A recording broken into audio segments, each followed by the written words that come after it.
네, 본격적으로 금요일장 정석 투자 시작합니다. 오늘은요, 봉추 선생님과 함께합니다. 봉추 선생님 안녕하세요.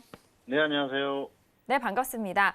자, 오늘 금요일장이었고요. 전일장 같은 경우엔 뉴욕 증시도 상승세로 이어갔는데 오늘 우리 증시 양지수 모두 반등에 성공한 상황입니다. 오늘 우리 시장 어떻게 보셨을까요? 네, 오늘 시장도 역시 강하고 좋았었죠.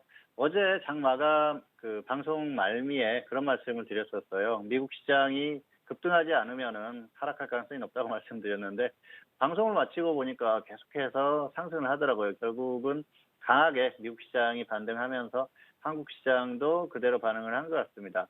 오늘 장중의 흐름을 보면은 사실 수급 흐름이나 여러 가지로 좋지 못한 그런 흐름이었습니다. 파생의 흐름에 의해서 장중의 흐름은 움직였는데요. 주가가 일단 급등 출발하고 나서 그대로 버티는 그 정도의 흐름이었어요. 그리고 중요한 건 수급이 그렇게 좋지 않았다는 거예요. 오늘 같은 날에 외국인이나 기관이나 동반 매수를 해줬다면 어떻게 됐을까요? 지수가 뻥 튈 수가 있었겠죠. 그런데 강한 움직임은 나오지 않았어요. 외국인은 매도 그리고 뭐 기관도 같이 매도를 했습니다. 수급을 보면은 최근에 3일 동안 반등이 나오는 구간에서 개인들만 매수를 하고 있죠.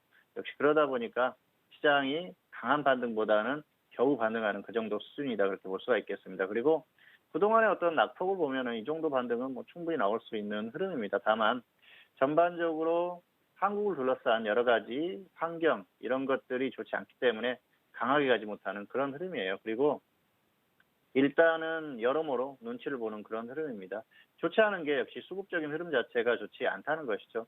사실 수급이 다시 개선이 되면서 좋아져야 지수가 강하게 반등할 수 있거든요. 물론 뭐 내일 다음 주부터라도 강한 흐름이 나올 수도 있습니다. 수급이 좋아지면서 시장을 또 강하게 반등시킬 수도 있겠지만은 현재 여러 가지 상황을 감안했을 때는 그런 흐름이 어렵죠. 그리고 그동안의 지수의 어떤 흐름을 보면은 역시 수급적인 흐름 그리고 여러 가지 이런 것들 상황에 비해서는 낙폭이 크다는 걸 느낄 수 있을 것 같습니다. 그래서 그런 것들이 전반적인 한국 시장의 현재 상황 이런 것들이 드러난 그런 흐름이라고 보시면 될 것 같고요. 아마 조금 허무하게 느끼실 분들도 계실 거예요. 그리고 지수대가 제가 그동안 계속 말씀을 드렸지 않습니까? 지수가 하락하면 하락할수록 속도가 빨라질 가능성이 높다고 말씀드렸는데요. 그런 부분에도 다 이유가 있겠죠. 어쨌든 지금 1950선 아래에 있는 이 상황 여기에서 단시간에 크게 반등해주지 못하면은 결국은 또 좋지 못한 흐름이 나올 가능성이 크고요. 그리고 현재 상황을 보면 역시 추가적인 하락 가능성이 상당히 높습니다. 다시 한번 1900선을 이탈하는 흐름이 나오면은 다시 또 불안한 흐름이 나올 수 있으니까 역시 위아래 어느 쪽으로 가는지 그쪽을 잘 살펴보시면 될 것 같아요. 단기적으로 종목들의 흐름이 좋기 때문에 그 정도만 적절히 활용하시면 될 것 같고요. 너무 무리할 필요는 없을 것 같습니다. 어쨌든 오늘 시장은 전반적으로 종목의 흐름도 좋고 다 좋아 보이는 그런 상황이었습니다만은 역시 강하게 가질 수도 있는 그런 상황에서 가지 못하는 어떻게 보면 좀 약한 흐름으로 볼 수도 있는 그런 흐름이었다. 이렇게 정리를 하겠습니다. 자, 오늘 금요일장에 대한 마무리를 마쳤고요. 그렇다면 다음 주 우리 시장에 대한 전망도 이야기 나눠보도록 하겠습니다. 자, 봉투 선생님, 다음 주 우리 시장 어떻게 전망하실까요? 네, 다음 주 같은 경우에는 역시 현재 상태에서 크게 가기는 좀 어렵지 않나 생각을 합니다.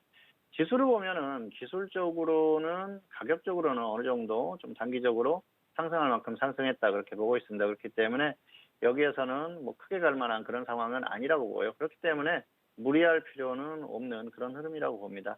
정상적인 어떤 흐름에 있어서 정상적인 반등 정도는 나왔어요. 지수가 그동안 급락했지 않습니까? 그러다 보니까 이 정도 기술적 반등은 충분히 나올 수 있다는 것이죠. 어쨌든 그런 부분을 잘 활용을 하시면 될 것 같고요. 지금 시장 같은 경우에는 지금 외부적인 변수에 의해서 움직임이 굉장히 크게 나오는 그런 상황 아니겠습니까? 그래서 한국 시장 자체적으로 뭔가 확실한 호재를 가지고 또 반등이 나오거나 그럴 가능성은 떨어진다고 보여요. 그리고 최근에 3일 정도 반등이 나오는 과정에서 흐름을 보면은 수급이 좋지 않았어요. 여기에서 뭐 소두에서도 말씀드렸습니다만은 외국인이나 기관이 확실하게 매수를 해줬으면은 반등폭이 더 컸을 겁니다. 그리고 강하게 반등할 수 있었는데 그런 흐름이 아닙니다. 최근의 흐름을 보면 역시 외국인들 같은 경우에는 코스피나 선물이나 이쪽에서 매도 트렌드라는 것이죠. 결국은 아래쪽을 보고 있다는 거예요. 그리고 수급적인 흐름, 지수가 계속 조정을 받는 그 과정에서 선물 쪽의 흐름을 계속 보자고 말씀을 드렸었는데요. 선물 쪽의 흐름도 좋지 않게 변하는 상황입니다. 생각했던 것보다 훨씬 약한 그런 흐름이 나오고 있어요. 그래서 저도 뭐 개인적으로는 생각보다 너무 약하다 그런 생각도 했었습니다만은 이게 한국 시장의 현주소가 아닌가 생각을 합니다. 자, 그리고 원달러 같은 부분도 상당히 중요하다는 말씀을 드렸었죠. 원달러 같은 경우에는 한국의 어떤 전반적인 상황 자체가 이 원달러에 드러나는 그런 흐름이다 그렇게 볼 수가 있겠는데요. 지금도 1,200원을 돌파해서 조정을 받지 않고 있는 그런 흐름이지 않습니까? 오늘도 소폭 상승했어요. 원화 가치가 그만큼 약하다는 것이죠. 어쨌든 이런 부분들이 이어질 가능성이 상당히 높은 그런 흐름이고요. 그리고 최근에 또 어제 오늘 일본 쪽에서 어떤 부드러운 약간 그동안 흐름보다 약간 누그러진 듯한 그런 멘트들이 나오고 있는데요. 뭐 크게 신경 쓸 필요는 없을 것 같습니다.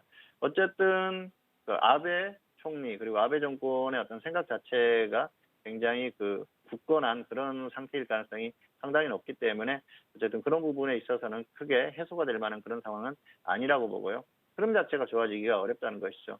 어쨌든 단기적으로는 미국 시장이 강하게 반등이 나오면은 뭐 한국 시장에도 영향을 줄 가능성이 높아요. 그런데 미국도 어느 정도 한계에 왔다는 것이죠. 단기의 호재성 이슈로 조금 더 반등을 할 수가 있겠지만 추세적으로 그렇게 반등할 만한 그런 상태는 아니고요. 가격에 대한 부담이 있고요. 중요한 건 한국 시장은 해외 증시의 흐름을 전혀 따라가지 못하는 겁니다. 그리고 훨씬 약하다는 것이죠. 거기에 수급적인 흐름도 좋지 않고요. 전반적인 상황 자체가 불리하게 돌아간다는 것입니다. 여러 가지 상황을 봐서 추세적으로 가기는 어렵고요. 그렇기 때문에 여기에서도 강하게 반등이 나오기는 어렵다는 것입니다. 해외 증시가 강하게 반등하면 단기적으로 반응은 하겠지만은 추세적으로 따라갈 만한 흐름은 아니기 때문에 그런 부분을 잘 염두에 두시기를 바라겠습니다. 그래서 다음 주 같은 경우에는 강한 반등보다는 반등을 시도하더라도 소폭 반등을 시도할 가능성이 높고요. 혼조세 내지는 다시 하락하는 흐름, 이 정도가 유력하다. 이 정도로 설명을 마치도록 하겠습니다.